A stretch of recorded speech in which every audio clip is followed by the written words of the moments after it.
ચોરોએ અયોધ્યાને પણ ન છોડી રામપથ પર લગેલી 3800 લાઇટો ચોરી. ચોરો અયોધ્યામાં રામલલ્લા મંદિર તરફ જતા રામપથ અને ભક્તિપથ પર લગાવેલી 50 લાખ રૂપિયાની વધુની કિંમતની 3800 બાંબુ લાઇટ અને 36 ગોબો પ્રોજેક્ટ લાઇટની ચોરી કરી રફુચક્કર થઈ ગયા. ચોરીની આ ઘટનાઓ અયોધ્યાના સૌથી મહત્વપૂર્ણ અને સલામત સ્થળે બની હતી અને પોલીસ પણ ઊંઘતી ઝડપાઈ. અયોધ્યા ડેવલપમેન્ટ ઓથોરિટી દ્વારા આપવામાં આવેલા કોન્ટ્રાક્ટ હેઠળ અમુક કંપનીઓ દ્વારા રામપથના વૃક્ષો પર 6400 બાંબુ લાઇટો અને ભક્તિપથ પર 96 ગોબો પ્રોજેક્ટ લાઇટો લગાવવામાં આવી હતી.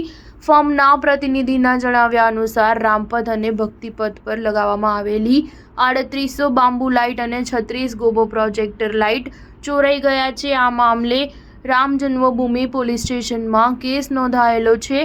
પોલીસમાં કરાયેલી ફરિયાદ મુજબ રામપથ પર 6400 બાંબુ લાઇટો લગાવવામાં આવી હતી અને ભક્તિપથ પર 96 ગોબો પ્રોજેક્ટર લાઇટો લગાવવામાં આવી હતી. 19મી માર્ચ સુધીમાં તમામ લાઇટો લગાવી દેવામાં આવી હતી, પરંતુ 9મી મેના રોજ ઇન્સ્પેક્શન કર્યા બાદ કેટલીક લાઇટો ગાયબ હોવાનું જાણવા મળ્યું હતું. તપાસમાં જાણવા મળ્યું કે ચોરોએ લગભગ 3800 બાંબુ લાઇટો અને 36 ગોબો પ્રોજેક્ટર લાઇટોની ચોરી કરી હતી. ફરિયાદ મુજબ એવું સ્વીકારવામાં આવ્યું હતું કે કંપનીને આ ચોરીની જાણકારી મે મહિનામાં થઈ ગઈ હતી, પરંતુ ચોરીના 2 મહિના પછી 9 ઓગસ્ટે કેસ નોંધવામાં આવ્યો હતો. પોલીસ આ મામલે તપાસ કરી રહી છે.